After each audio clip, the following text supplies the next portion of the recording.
Well, this place is a flippin' disaster area. So Grandpa and Joe and I have just been like straight out the last week working on the motor and the thickness planer and the dust collector and getting all of that set up and put together, which we by and large have succeeded at. We got to do a little more tweaking and adjusting with some belts and the knives and the rollers and a few other things, but it's all really, really minor stuff and things that we can just kind of pick away at. Now I'm gonna tackle this area and get all this stuff picked up and put away. And then tomorrow I will dive into the last oak plank on Arabella. Woohoo! I'm super psyched to get to see her.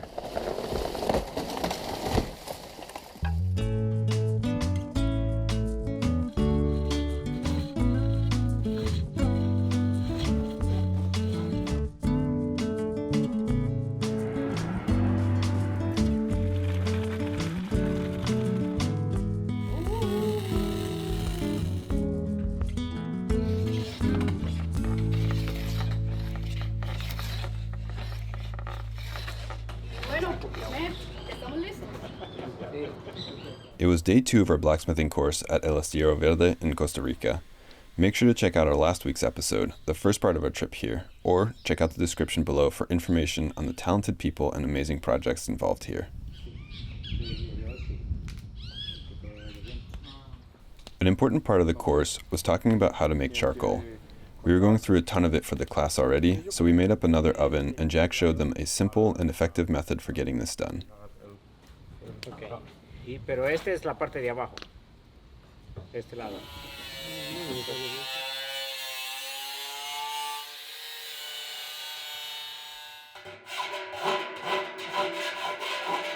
Ajá.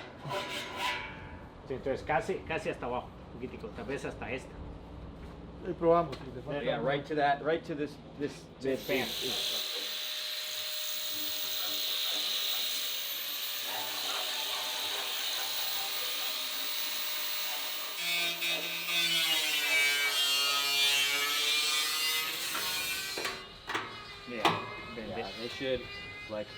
In most places, the way they make charcoal is by making a fire in a large pit, throwing in dense wood for making the charcoal, and then covering the pit and letting it bake. Although this works, it takes days to work, and there's no way to check on the process as it is happening. So, the process we used of baking the wood in a container over a fire gives them another option for production.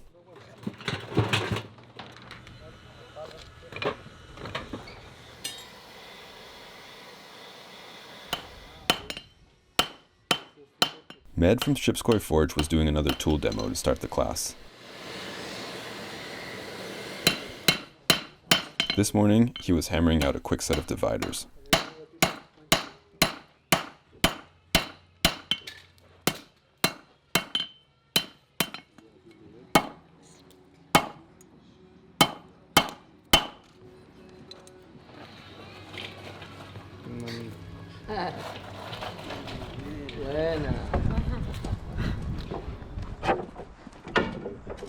Back home, Steve and Casey were picking out the wood for the last oak plank. The final step of having the very long planer knives sharpened and reinstalled perfectly level was all done, so the machine was more than ready to bite down on these big oak pieces.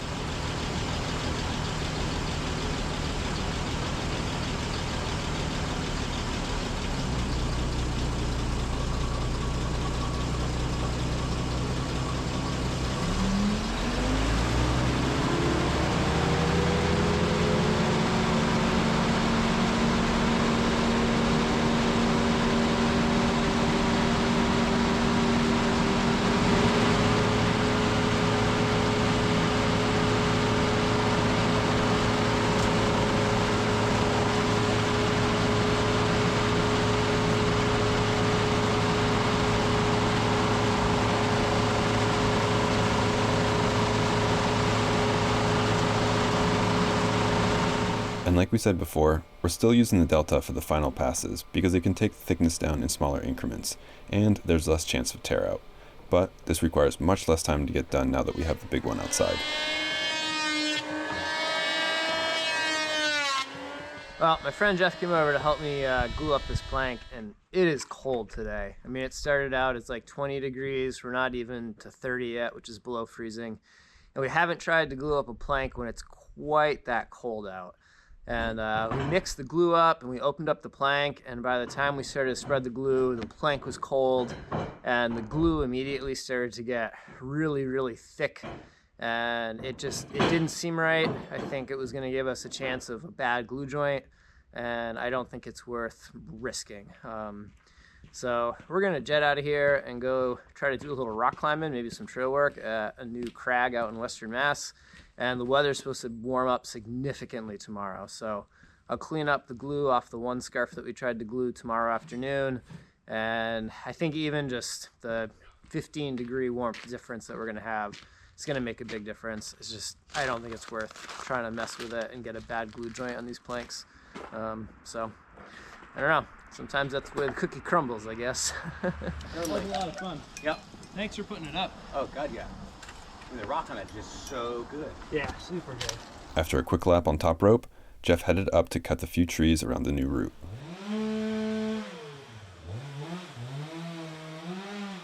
Yeah, I think you're smart to stay up there, Akiva. Crazy humans climbing rocks, you don't really get it, do you?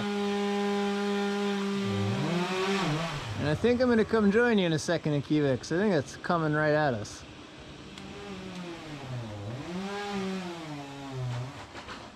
There she goes! Woo! I don't think that went quite the way he was planning on it. Almost got our stuff. Not quite.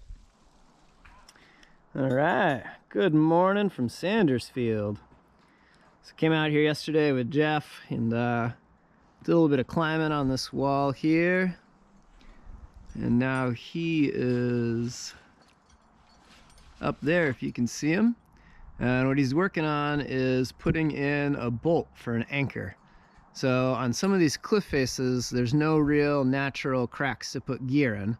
So when route developers develop the cliff, what they do is they come in and they drill a hole in the rock and they put in a special expansion bolt with a hanger on it so you can clip your rope to it when you come up.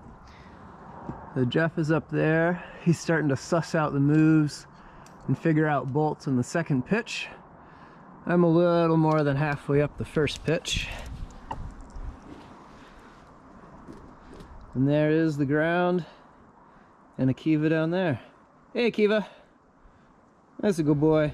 And like that coloration.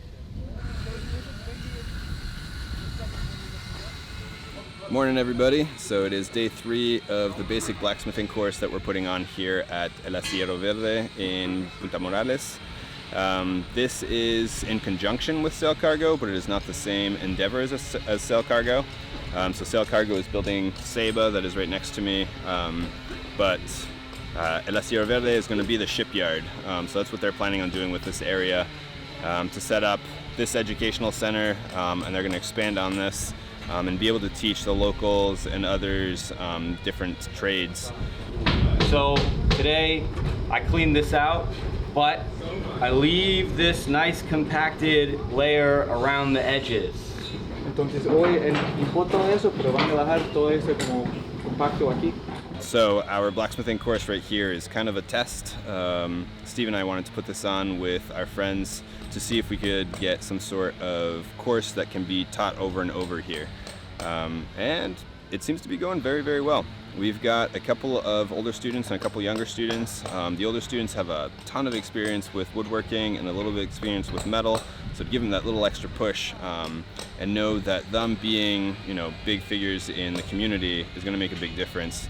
The younger students have already told us that they're really excited about gaining these skills, and one of them already is talking about taking it out into the community. So to know that these skills might possibly change somebody's life down the road is really, really exceptional. I move back and forth. Va para adelante y hacia atrás.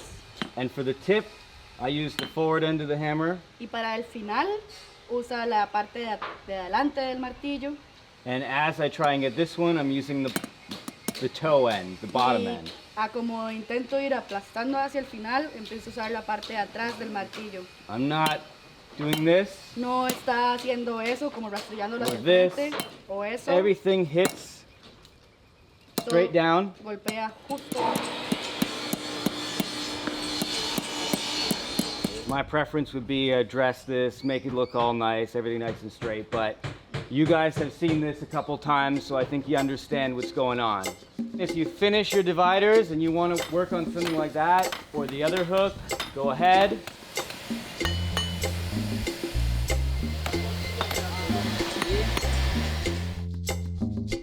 If you were to take this class and go home and move forward, build your own forge, anything like that. Es clase de información que tal vez ustedes quieren llevar a sus casas para hacer.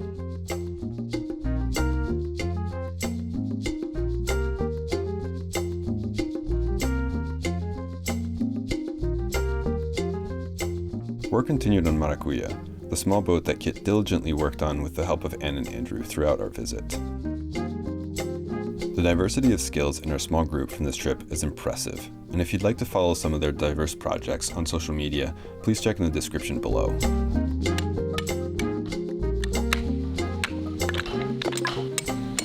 All right, we've got a super interesting day today. There's always so much going on here that I'm having a really hard time filming everything that I want to film.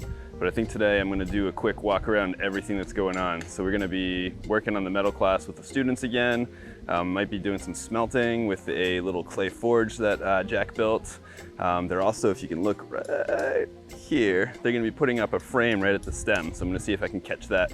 Adza has been working on some of the joints for that right now. And then I think Lynx is working on cutting out the rudder post out of this huge piece of wood. So I'm going to try to get you a little bit of that as well.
Keep the double turns.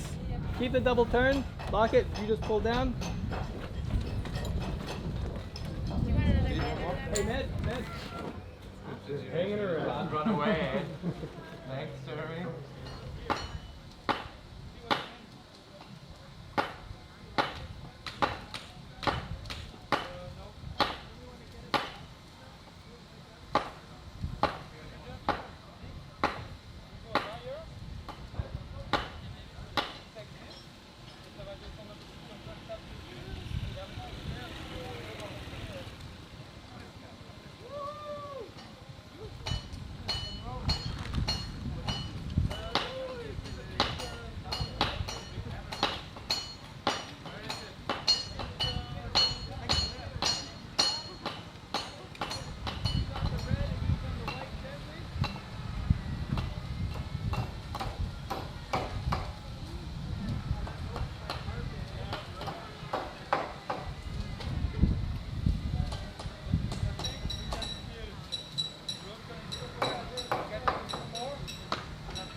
One of the latest side projects that we have at the yard is taking chainsaw chains and recycling them into usable steel that we can make tools out of. In my opinion, this is a less than efficient process when you have scrap metal. However, It's a great way to quickly turn small pieces of metal into large pieces of metal. And this works by burning charcoal in a specifically shaped furnace. And as the charcoal burns down, the chainsaw chain, which is our charge, actually goes through a semi-liquid phase transition where it reconstitutes as a spongy blob of iron and steel that then gets processed and folded. And the final product is a relatively high carbon steel that you could use for tools or anything that you need good steel for. So I've done a couple runs since I've got here, got my furnace shape and my process laid out pretty well using the materials that we had on hand. And we're going to fire this up, bring everybody out here and show them how this works and show people that using clay and mud, piping and some kind of a blower with charcoal, I mean, anybody can do this.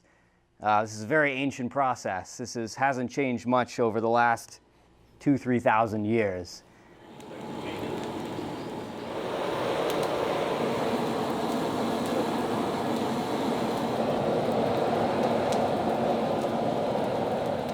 And by turning it down, I'm reducing the oxygen in the environment, but since it still has that heat, as it becomes a reducing environment with more carbon, it can actually absorb things better.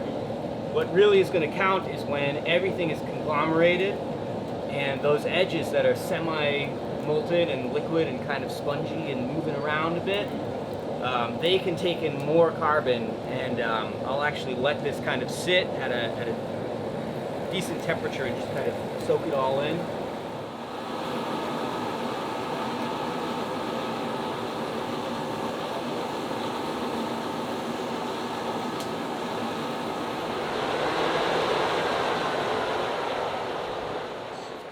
Poco a poco. The boom appears. Oh, that's a big monster. Oh, look at that. Can you grab it somewhere with the tongs? Yeah, I'm gonna let the slag drip off just a bit. Okay, and we just hammer in the... That's the goal. You ready? Got our hammers?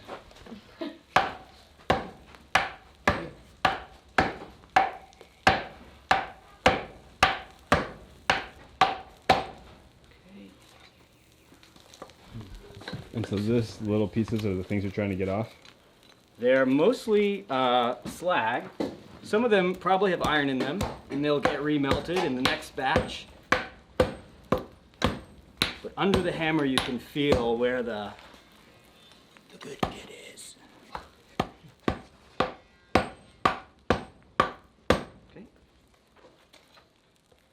It goes from being very big to not so big.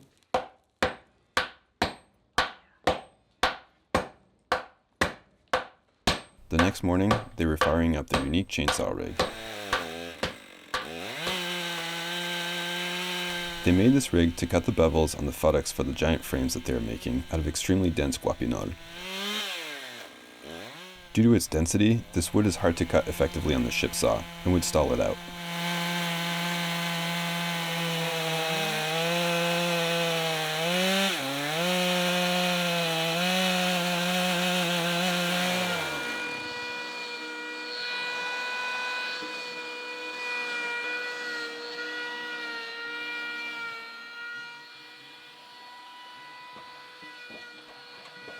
Good morning, everybody. So it is Friday morning. Today is the last day of the basic blacksmithing course that we're putting on here at El Astillero Verde. We're super excited. The students are super excited. I know I keep saying that, but it's just, it's been so great. So today we're going to try to finish up a bunch of things that we started with them the last couple of days, and we're going to go over tempering steel with them.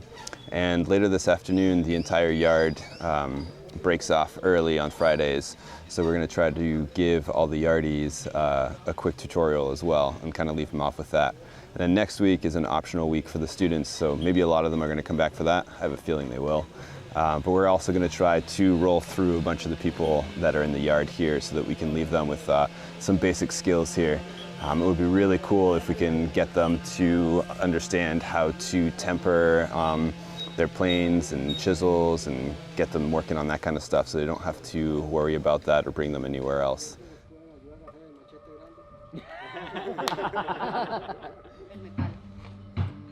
Mi nombre es Hugo Solano.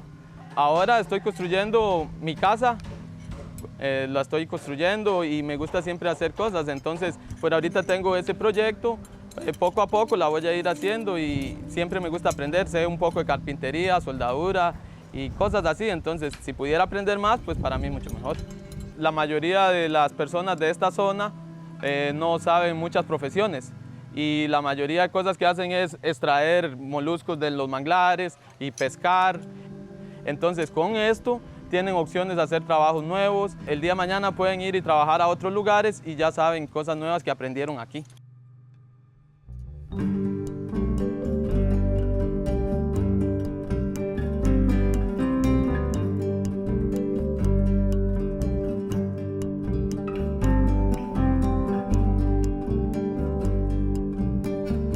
We want to say a huge thank you to all of our friends who have helped out in any way to make these 2 weeks happen.